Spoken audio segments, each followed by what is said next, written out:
Football ইতিহাসে এমন কিছু মুহূর্ত থাকে যেগুলো শুধু একটি ম্যাচের মধ্যেই সীমাবদ্ধ থাকে না, সেগুলো প্রজন্মের পর প্রজন্ম ধরে স্মরণ করা হয়। আজকের দিনটিও ঠিক তেমনই এক ঐতিহাসিক মুহূর্ত, কারণ আজ আবারও প্রমাণ হলো ইতিহাস থেমে থাকে না, ইতিহাস গড়ে একজনই, লিওনেল মেসি। আজকের ম্যাচে একটি নিখুঁত ফ্রি কিক, একটি জাদুকরী স্পর্শ, আর পুরো ফুটবল বিশ্বের চোখ বিস্ময়ে স্থির।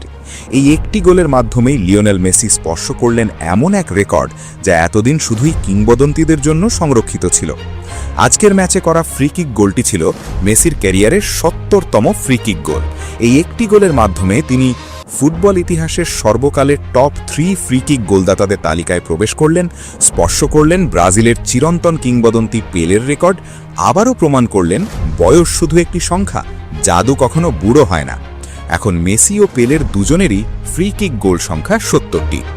চলুন এক নজরে দেখে নেওয়া যাক ফুটবল ইতিহাসের সেরা 3 ফ্রি কিক স্পেশালিস্ট কি।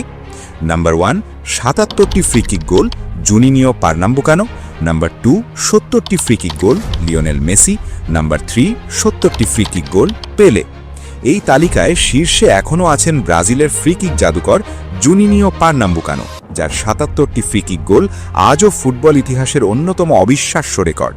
কিন্তু পার্থক্যটা এখানেই, জুনিনিও অবসর নিয়েছেন, পেলে ফুটবল ছেড়েছেন বহু আগেই, কিন্তু মেসি তিনি এখনও খেলছেন এবং গোল করে চলেছেন। এটাই সবচেয়ে ভয়ঙ্কর সত্য, মেসির কেরিয়ার এখনও শেষ হয়নি, তিনি এখনও নিয়মিত ম্যাচ খেলছেন, নিয়মিত ফ্রি কিক নিচ্ছেন এবং গুরুত্বপূর্ণ মুহূর্তে গোল করছেন। ফুটবল বিশ্লেষকদের মতে মেসির সামনে এখনও কমপক্ষে 2-3 মৌসুম আছে। এই সময়ে যদি তিনি মাত্র 7টি ফ্রি কিক গোল করতে পারেন, তাহলেই লিওনেল মেসি হবেন ইতিহাসের এককভাবে সর্বোচ্চ ফ্রি কিক গোলদাতা। ফ্রি কিক মেসির কাছে কেন আলাদা? ফ্রি কিক অনেক খেলোয়াড়ই নেন, কিন্তু মেসির ফ্রি কিক আলাদা কেন? কারণ এখানে শুধু শক্তি নেই, আছে নিখুঁত কার্ভ, বল দেওয়াল পেরিয়ে এমনভাবে বাঁক নেয় যেন রিমোট কন্ট্রোলে চালানো হচ্ছে, গোলরক্ষক পড়ে ফেলতে না পারা। মেসি কখনো নিচ দিয়ে, কখনো উপর দিয়ে, কখনো গোলরক্ষকের পাশ ঘেঁষে, প্রতিবারই নতুন কিছু। শক্তির নিখুঁত নিয়ন্ত্রণ, মেসির ফ্রি কিক কখনোই অকারণে জোরে নয়, ঠিক যতটা দরকার ঠিক ততটাই। এই কারণেই বলা হয় মেসির কাছে ফ্রি কিক শুধু সেট পিস নয়, এটা এক ধরনের শিল্প। কেরিয়ারের শুরুর দিকে মেসি ফ্রি কিকের জন্য খুব বেশি পরিচিত ছিলেন না, তখন রোনালদিনহো, ডেকো, জাভি এরাই মূলত ফ্রি কিক নিতেন। কিন্তু সময়ের সাথে সাথে মেসি নিজেকে বদলেছেন, অনুশীলন করেছেন, ব্যর্থ হয়েছেন, আবার ফিরে এসেছেন আরও শক্তভাবে। 2012 সালের পর থেকে মেসির ফ্রি কিক নেওয়ার ধরন পুরোপুরি বদলে যায়, আর তারপর থেকেই শুরু হয় একের পর এক গোলের বন্যা। ফুটবল ইতিহাসে গোট বিতর্ক কখনোই শেষ হবে না, কিন্তু মেসির এই রেকর্ড, পেলের পাশে নাম, জুনিনিওর রেকর্ডের খুব কাছাকাছি, চলমান কেরিয়ারে অর্জন, এই 3টি বিষয়ই মেসিকে আলাদা উচ্চতায় নিয়ে যায়।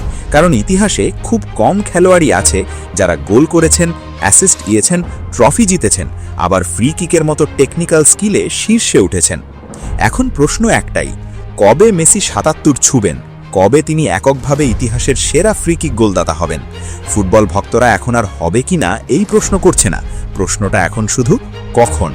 আমরা ভাগ্যবান, কারণ আমরা এমন একজন খেলোয়াড়কে খেলতে দেখছি যিনি প্রতি মৌসুমে ইতিহাস নতুন করে লিখছেন।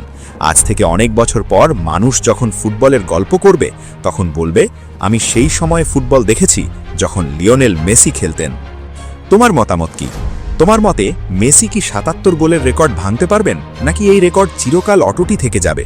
কমেন্টে তোমার মতামত জানাও। ভিডিও ভালো লাগলে লাইক দাও। ফুটবলের এমন আরও ইতিহাস জানতে সাবস্ক্রাইব করো, কারণ ইতিহাস থামে না, ইতিহাস তৈরি হয়, আর সেই ইতিহাসের নাম লিওনেল মেসি। আর ভিডিওটা ভালো লাগলে লাইক দিও, শেয়ার করো, সাবস্ক্রাইব করতে ভুলবে না।